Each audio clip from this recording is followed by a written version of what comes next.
What would you do if the one thing you swore to protect lay just beyond a barrier you were told never to cross? Alara stood at the edge of Lake Varn, her breath fogging in the frigid air, her heart pounding like a drum in her chest. The ice stretched before her, a glistening sheet under the dim twilight, its surface marred by jagged cracks that whispered of danger. Signs riddled the shore. Danger. Thin ice. Stay off. The villagers' warnings echoed in her mind, tales of those who ventured onto the lake and never returned, swallowed by the freezing depths. But Alara wasn't here for herself. She was here for Lila, her little sister, who had vanished into the forest beyond the lake 2 nights ago. The search parties had given up. No one survives out there, they said, their faces grim. The ice won't hold. But Alara couldn't accept that. Lila was only 10, her laughter still ringing in Alara's ears, her small handprint etched in the frost of their cabin window. Alara's parents had crumbled, lost in grief, but Alara refused to let go. She'd heard the Remorsa's strange light flickering across the lake, deep in the forest where no one dared go. If Lila was there, Alara would find her, no matter the cost. Beside her stood Kale, her childhood friend, his jaw tight as he stared at the ice. Alara, this is madness, he said, his voice low. You heard them. The ice is too thin.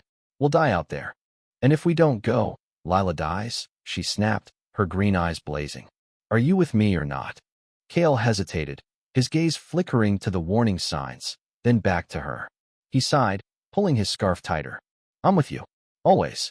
They stepped onto the ice together, the surface groaning under their weight. Each step was a gamble, the cracks spiderwebbing outward, the lake's dark water visible beneath. Alara's heart raced, but she kept her eyes fixed on the distant forest, where a faint, unnatural glow pulsed like a heartbeat. The wind howled, carrying whispers that weren't quite human, and Alara shivered, not from the cold but from the sense that something was watching them. Halfway across, the ice buckled. A sharp crack split the air, and Kale grabbed her arm as the ground beneath them tilted. Move, he shouted, pulling her forward. They scrambled, their boots slipping, as the ice gave way behind them, water surging up like a living thing. Alara's pulse thundered, but she didn't stop. She couldn't. Lila was out there. They reached the far shore, breathless, their clothes damp with snow and sweat. The forest loomed, its trees gnarled and twisted, the air thick with an eerie silence. The glow was stronger now, pulsing from deep within. Alara pushed forward, Kale at her side, their footsteps crunching through the snow. The whispers grew louder, forming words Alara couldn't understand, yet they tugged at her soul, urging her deeper.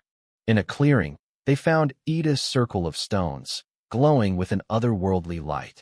In the center stood Lila, unharmed but frozen in place, her eyes wide and unseeing, as if trapped in a trance.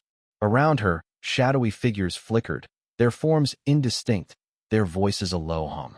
Alara's breath caught. Lila, she called, rushing forward. The shadows turned, their eyes like voids. You should not be here, one hissed, its voice echoing in her mind. The child belongs to us now. No, Alara screamed, lunging for her sister. The air grew heavy, pressing against her, but she fought through it, driven by a love fiercer than fear. Kale drew a knife, standing between Alara and the shadows, though his hands trembled. Let her go, he demanded. The shadows laughed, a sound like breaking glass. You ignored the warnings, they said. Now you pay the price. The ground shook, the light flared, and Alara felt a pull, as if her very soul was being torn apart. But she reached Lila, grabbing her hand, and the moment their fingers touched, the light exploded. Alara shielded her sister, bracing for the end. When the light faded, the shadows were gone. The clearing was silent, the stones dark. Lila blinked, her eyes clearing, and she threw her arms around Alara, sobbing. Kale fell to his knees, gasping, his knife still clutched tightly. They were alive, but they weren't unchanged. As they crossed the lake back to the village, the ice held firm, as if acknowledging their courage. Alara felt Ida's quiet strength within her, a connection to something vast and ancient. Lila spoke of dreams she'd had in the forest, of voices teaching her things she couldn't yet explain. Kale, too, was different, his eyes carrying a new weight, as if he'd seen truths he couldn't unsee. The village welcomed them as heroes, but Alara knew the truth. They hadn't just saved Lila. They'd touched something beyond the world they knew, something that marked them forever. The warnings had been real, but so was their love, their courage. And in defying the ice, they'd found a purpose greater than fear, a reminder that some risks, born of love, are worth taking. Years later, Alara would tell Lila the story, not of warnings ignored, but of a sister who crossed the impossible for her. And Lila, now grown, would smile, knowing that love could conquer even the darkest of unknowns.